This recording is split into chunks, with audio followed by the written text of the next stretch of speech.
Thanks for having me to chat. I know we usually do like to do this with all of you in DC, so obviously that's been a little bit more difficult. So hopefully some of you will be able to make that trip if you're not graduating anytime soon.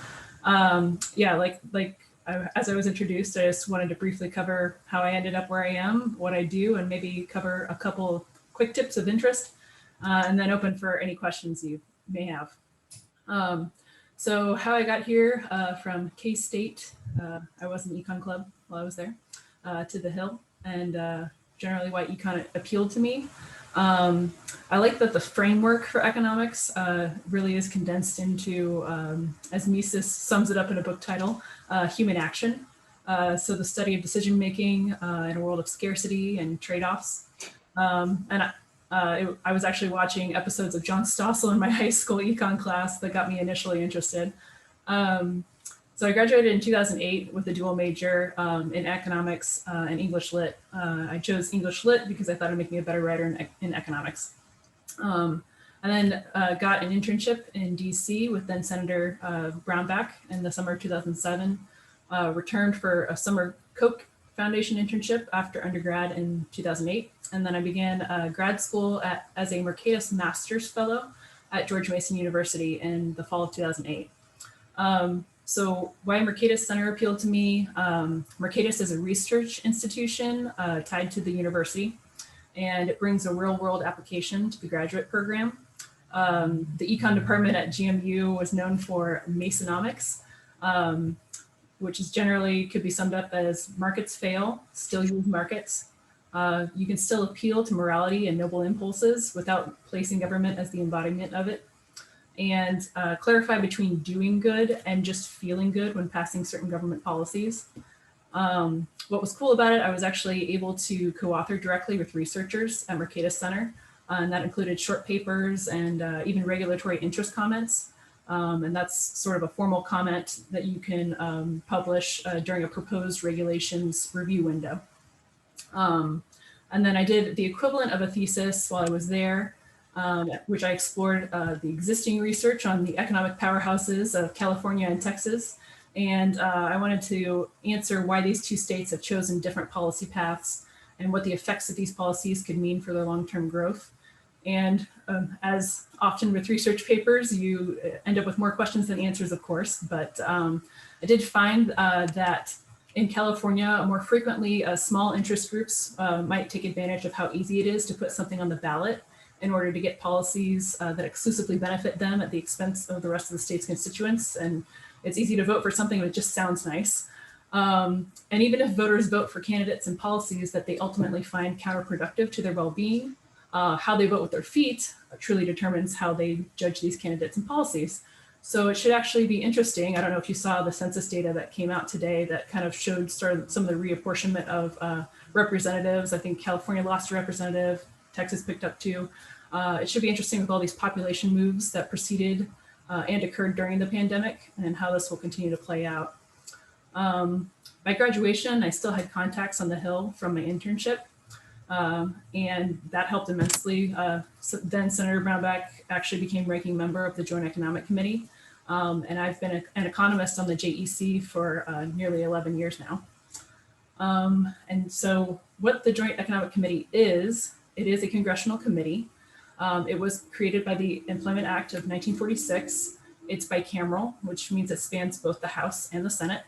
The congressional counterpart is the White House Council of Economic Advisors. And it is, in essence, a non-legislative think tank on the Hill. We get to explore policies, but we don't actually make them. This actually allows for a lot of topic and focus freedom, depending on what the JEC leadership wants to pursue. And in fact, our one annual obligation is to respond to the Council of Economic Advisors economic report of the president. The committee itself is comprised of 10 senators and 10 House members. So we currently have Chairman Don Beyer of Virginia, representative from Virginia. And then we have Vice Chair Heinrich from New Mexico. And then our ranking member is Senator Mike Lee of Utah, and he's my boss. And this Congress, there are 11 Democrats and 9 Republicans on it. So what we do, we hold hearings, we issue reports and analyses, provide support to the members that are on the committee. Because Republicans are in the minority in both chambers, Chairman Beyer presides over all of the hearings. And we actually held a hearing last week exploring vaccines and the economy. And you may be familiar with the names. We had Dr. Alex Tabarrok and Dr. Paul Romer testify.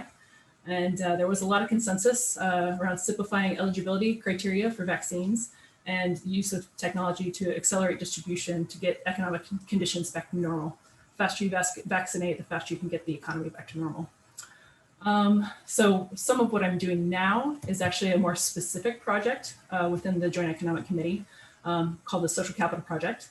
And as part of Ranking Member Lee's staff, we're kind of in the second phase of this long-term research project and its impact on the economy and the well-being of Americans today. And so we define social capital as the stock in relationships. You might have an analogy with the human capital, but it's social capital, it's the value of the things that we do together. So its denominations can be trust, empathy, solidarity, and fellow feeling. It's a little bit more non-traditional in the economic sense. The first phase focused on social capital trends. If you've heard the book Bowling Alone by Robert Putnam, he kind of takes a deep dive into the decline of social capital over the years. And we actually, in our first phase, developed an index that similarly tracks that decline geographically. In our second phase, we kind of divided our study into 5 different issue areas, making it more affordable to raise a family, increase the share of children raised by happily married parents, connecting more people to work, improving effective investments in youth, and rebuilding civil society.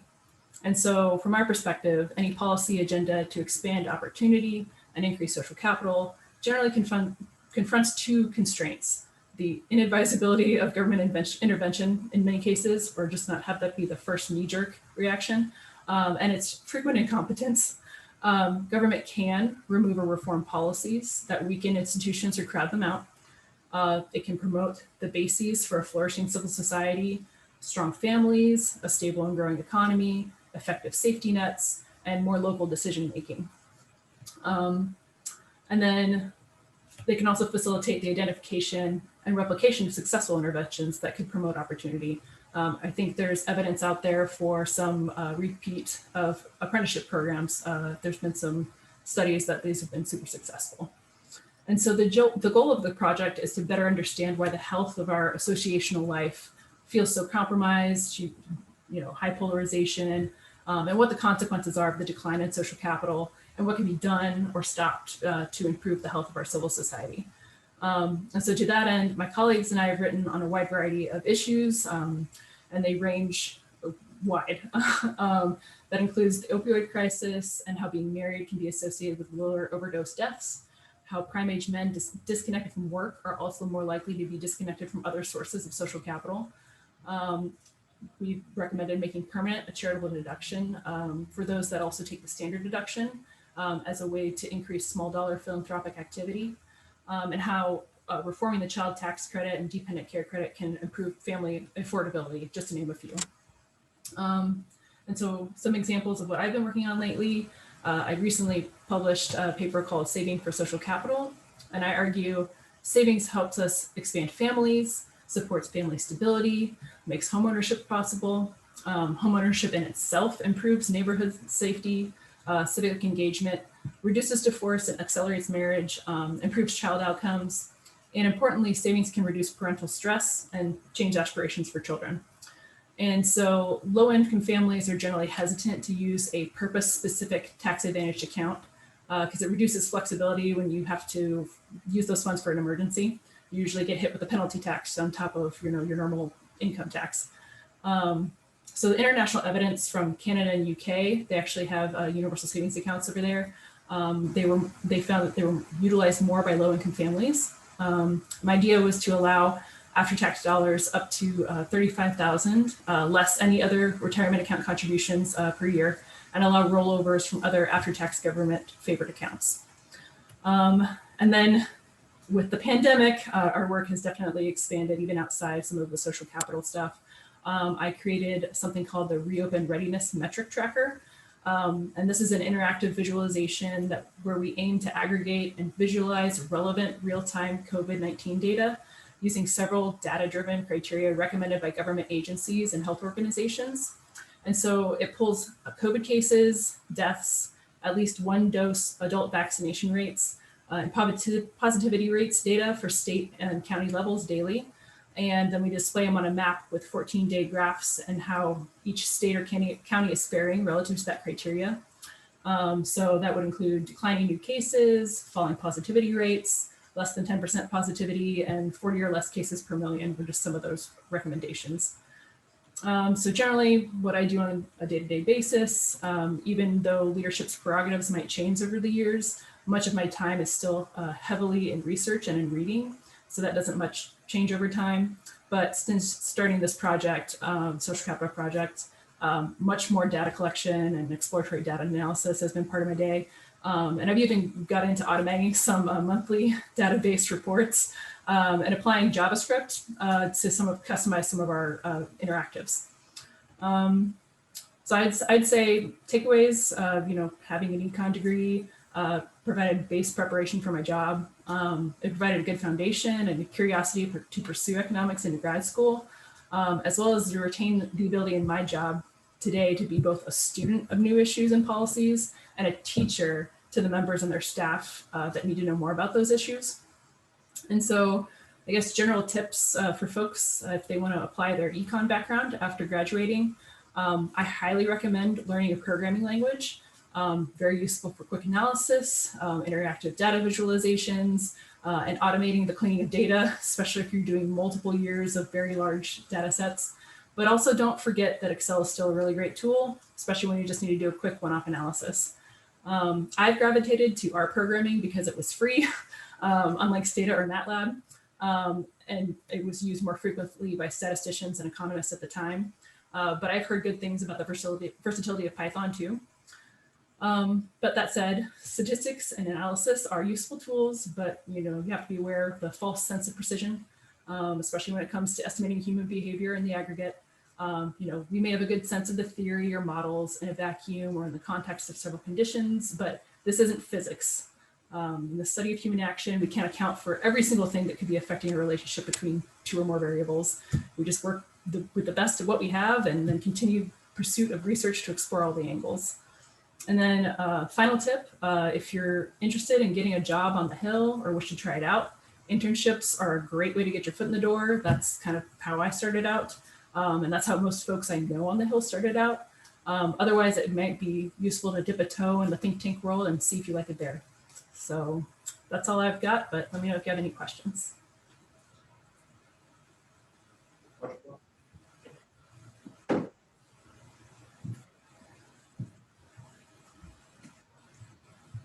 All right, so I have a question, kind of in general, but you mentioned you got your master's. I'm going off to get a master's myself after I graduate, so real quick here.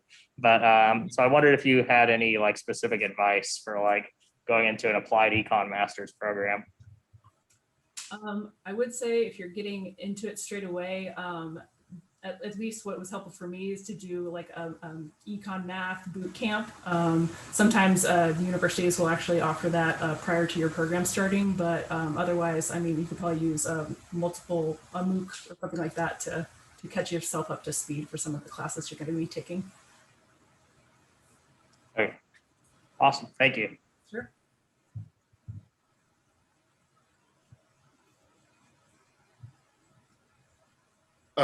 I'll just kind of reinforce what I just did there. I'll just kind of reinforce that point.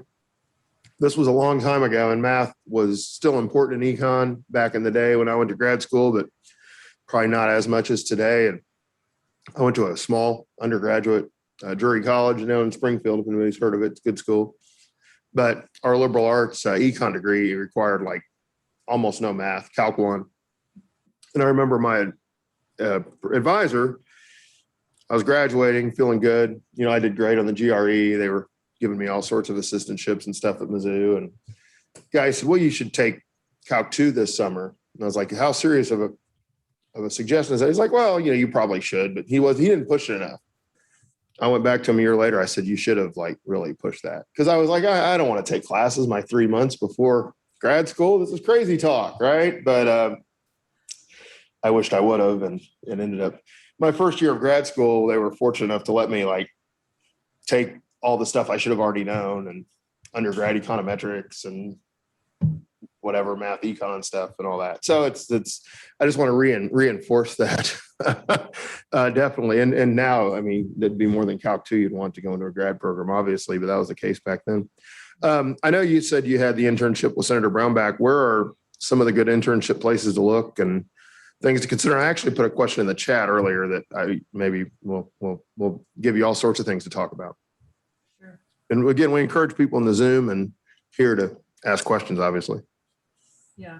So I definitely would say, start with your state senators. They usually try to get people from the state first, but that said, not every senator is as rigid about that. So, you could try adjacent states. Sometimes they're really hurting for particular time periods. So, if you've got a semester that you can do remotely, or you have you want to take off a semester, that's usually pretty easy to get people in the fall and spring than it is in the summer. Those are generally more packed programs. But that I would highly recommend maybe some off-season stuff as well there.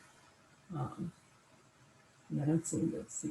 Yeah, I was just saying, it looks like, they give you an overall directive, but you're kind of just finding research opportunities that you think are relatable to that without too much, I don't want to say oversight, without too, it doesn't seem very rigid in terms of you must do this. It seems like they're trusting.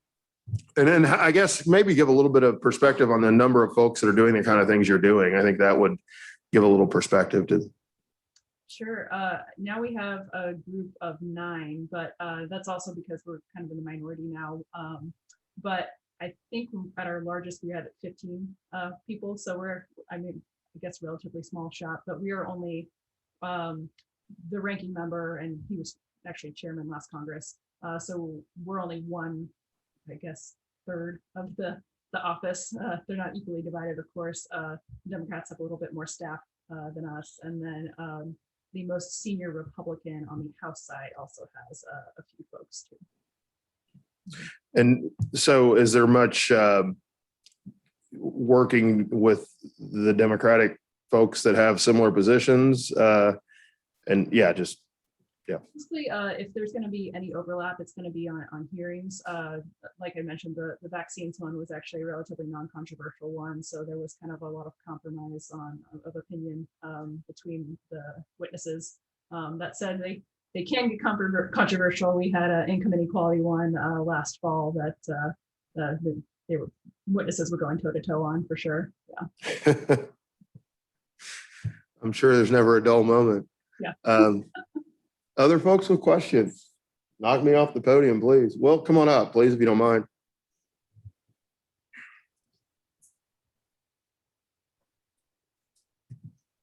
Hi, I'm Will, and during high school, my undergraduate research project that I did with partnership with K-State was actually on social capital.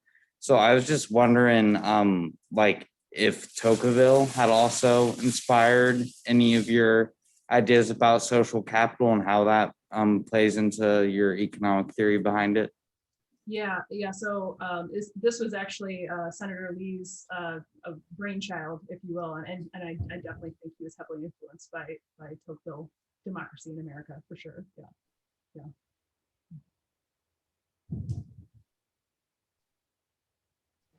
And then I have a question, Keister. I don't know if you can see me, or I can't see you at least. So is that okay if I ask a question, Keister?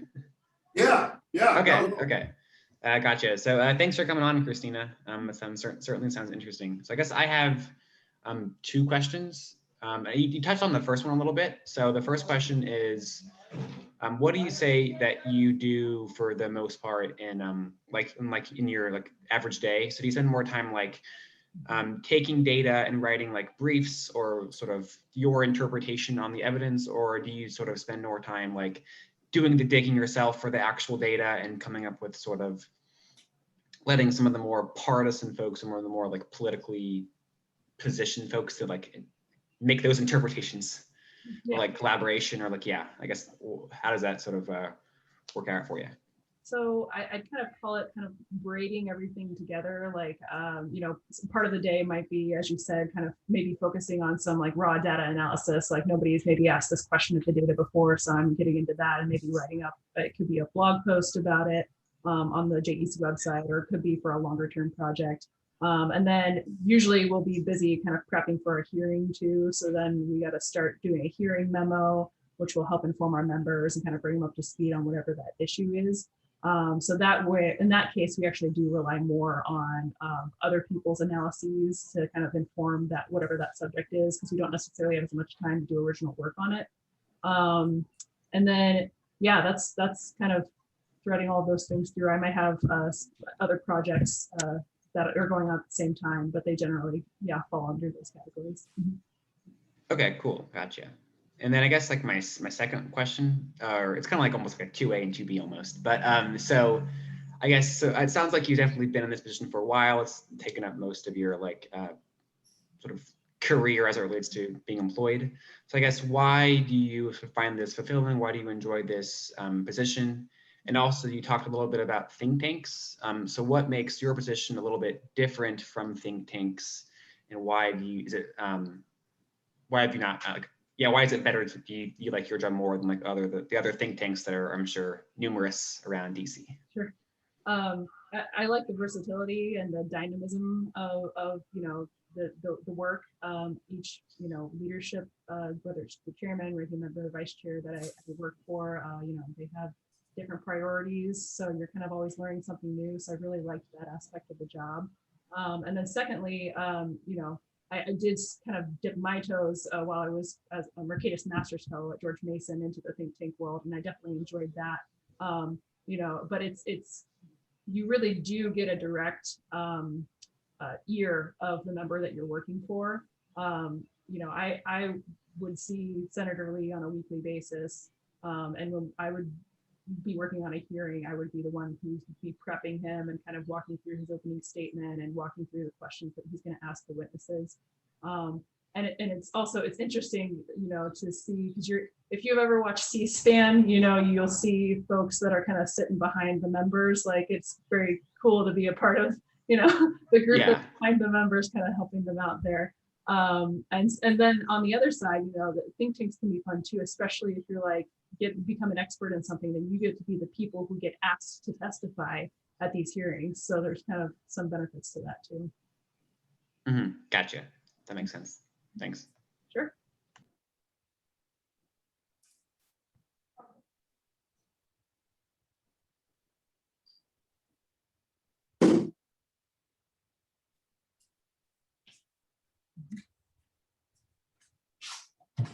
Hi, I had a fairly specific question, but I was curious about, you mentioned the allowing people who take the standard deduction to still deduct charitable contributions. And that was a new policy regarding COVID tax law and stuff like that.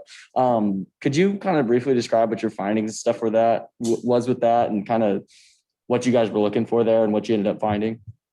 Yeah, so actually one of my colleagues wrote about that, and it was interesting in his work, and I forgot what his data source was, but he found that people who do smaller dollar giving generally contribute to different organizations than higher income folks that don't take the standard deduction. It might be more religious institutions that these small dollar contributions might be going through, whereas with the higher income folks that aren't taking standard deduction, they're more likely to focus dollars on the arts and things like that. If it's helpful, I can actually send along the report that he had written on that, just for if you're interested in perusing it. I would be. Thank you very much. Sure thing.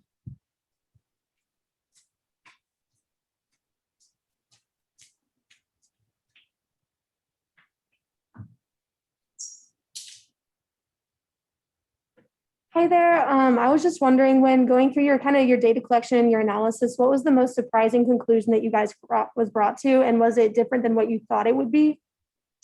It was not different than we thought it would be, but I'll tell you one interesting thing we came across.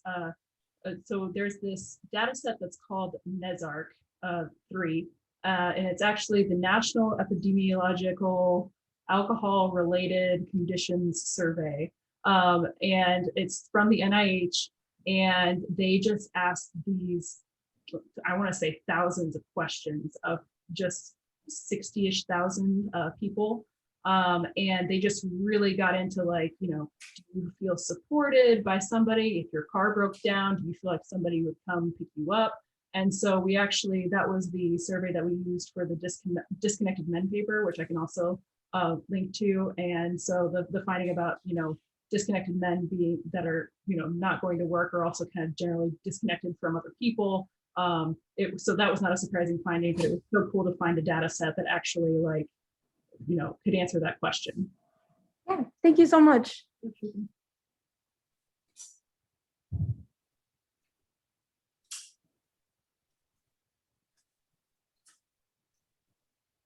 The great thing about if you can send me some information, Christina, is Sydney's our new secretary, and we'll give her editing rights over the webpage, so she can be the one to put that stuff up there. So we can. We need to. That's one place that just kind of thinking out loud that I update our Facebook page a lot. I don't do as well on the webpage as I should, so we could put some real data on there and some real studies as referenced at our last Econ Club meeting. So I think that would be really useful.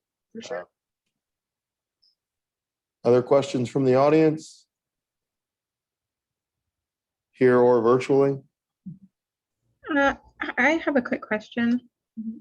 Thank you so much, Christina. I just wanted to ask, you mentioned about learning programming languages, and so I wanted to know if you learned that during your master's program or much of that was taking place while you were on the job. And I guess a follow-up to that would be, how much leverage are you allowed to learn different programming languages and the type that you can use on the job? So I'd say we definitely have wide latitude in terms of the programming language that we choose to learn. I did learn my programming language on the job. I actually took a specialty program on Coursera. And then, you know, there's a big hill initially to climb, and then kind of it's just easier to learn once you get past that initial learning curve.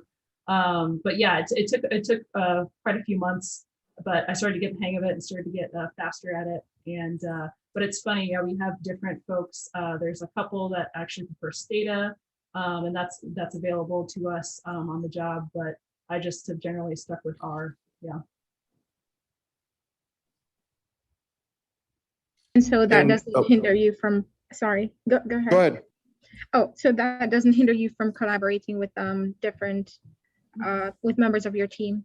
No, not at all. And actually, it's funny because, you know, sometimes to check our work, we'll have somebody run it on their program. You know, they actually have something like a Rosetta Stone of coding, so you can kind of like tell which are the different codes that you need to use for the different programs. So it's kind of nice to have that second check, you know, not only from another member of your team, but, you know, through a different program. Okay, thank you so much. Sure. And I have not been incorrect. I hope while you were at George Mason, you had a little bit of help with the Keynes versus Hayek video, did you not? Yeah, I provided some feedback in the early stages of it. Yeah. Yeah. Okay. Well, I always tell, I never really give the details of your involvement, but I always say, you know, one of our former majors was involved in that because I still show it to the principal's classes, and it gets a reasonably good response. So I prefer the first one to the second one myself. Yeah, same. Yeah. Yeah. They were reaching a little more in the second one, I thought. Yeah.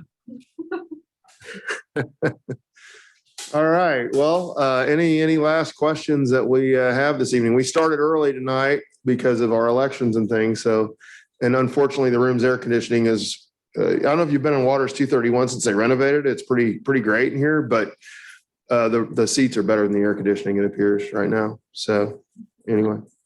Yeah. All right. Well, unless there are any other questions, let's thank our speaker. This has really been informative.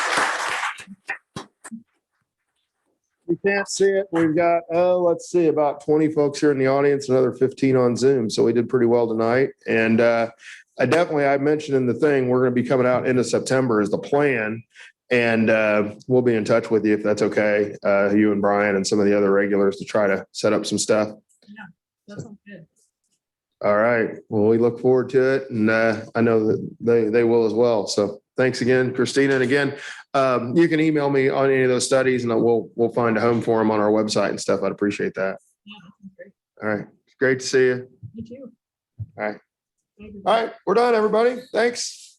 Maybe we'll get the officers to stick around. I don't know. Or we could set up a time for a photo.